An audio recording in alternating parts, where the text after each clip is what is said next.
This is Viva on the Street, and we are officially ending our first 2 full weeks of not just lockdown, gosh darn, this dog's heavy, not just lockdown, curfew in Quebec. Oi, that is right. For the last 2 weeks, we have been under not just a lockdown, as has been the rest of the world, or at least certain parts.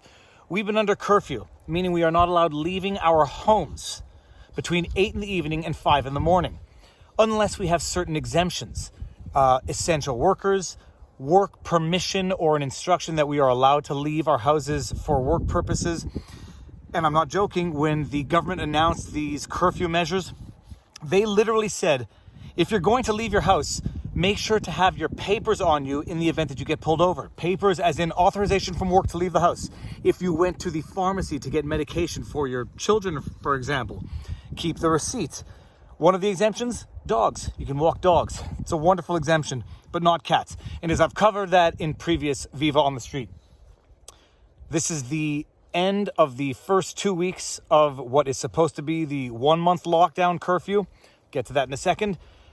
2 weeks in, MTL blog, it's a local blog-ish thing. They finally started asking the important questions. Is this curfew constitutional? About time people start asking the questions. And the answer is, well, it depends what the courts say. So here's the thing. In Canada, we have two basic, governing constitutional laws, charters, whatever you want to call them. We have the Canadian Charter of Human Rights, which only relates to the relationship between the federal government or federal government entities and the citizens. So federal government entities cannot discriminate, cannot violate certain rights, etc., etc. Federal institutions like banks and so on. Then each province has its own Charter of Human Rights. Quebec, for example, has the Quebec Charter of Human Rights. That governs the relationship between citizens and citizens in government. So the government cannot violate your civil rights under the Quebec Charter with the but. So you have fundamental rights. The right to freedom, the right of free speech, freedom of association, the right of liberty of movement.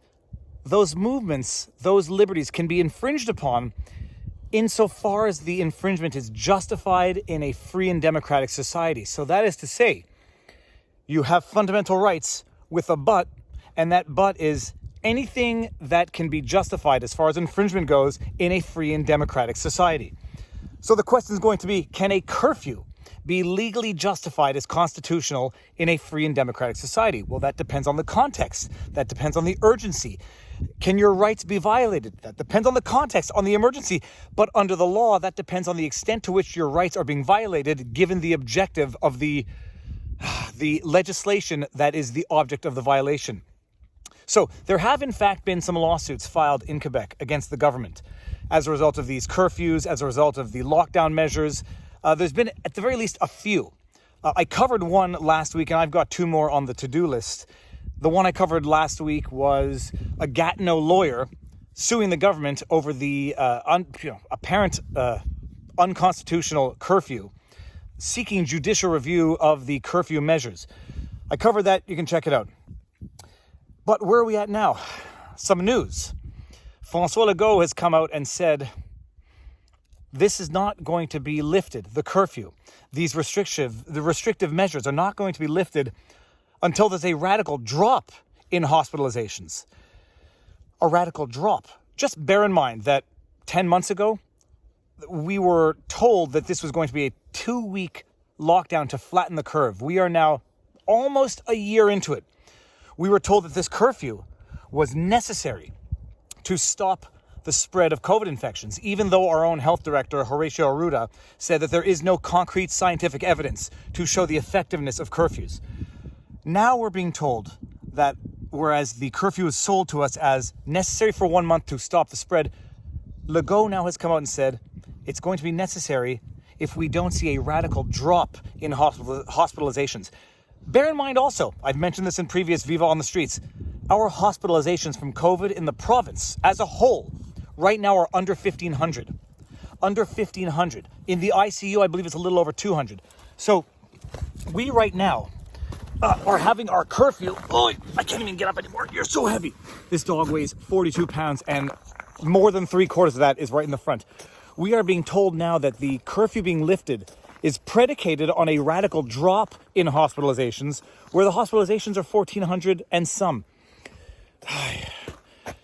More absurd than that, in previous Vivas on the Street, I talked about how the police had been issuing tickets, or at the very least one ticket, to a homeless person, where they had been stopping homeless people. Something like 77, but they issued one ticket. And I'm not saying that to blame the police. This is the problem with the government state, is that everyone ends up being handcuffed to the government. I don't expect the police to say, we're not giving tickets, we're going to defy the government's orders, because their paychecks rely on that. I don't expect the people to say, I'm going to run out in the middle of the night now just to defy it, because the tickets are going to be so excessive that they can't afford to do that. But the government has issued the orders, and the police have been intervening with homeless people. They issued one ticket. François Legault, responding to pressure that the government should probably drop that measure, said, well, if we drop the measure as relates to ticketing the homeless, people are just going to go outside, pretend that they're homeless, and tell the police that they can't ticket them because they're homeless. This is coming from the mouth of our premier of the province. What else is going on that is amazing? I don't know, but this is going to keep going on. Gosh darn it. We're not going to get any semblance of normalcy back, because it's not a moving goalpost. It's not a slippery slope. I don't know what it is. I guess it is a moving goalpost. What was told to us was going to be curfew for a month to stop the spread. Now, 2 weeks into it, has become, it's going to last until there's a radical decrease in COVID infections, a radical decrease in hospitalizations from the under 1,500 that we have province-wide, in a province of 8.5 million. And apparently 1,100 of those hospitalizations are in Montreal or the greater Montreal area. Look, I can't even get up. I don't know if this is what most people consider to be responsible governance. We will have elections. The people will speak at some point in the future. But that is your update. Viva on the Street. Quite literally. My butt is very cold. What do you have to say? Well, it is quiet. I'll give everyone that much. It is beautiful. It is quiet. It's almost relaxing until you realize why it is the way it is. What do you say? Peace. Peace.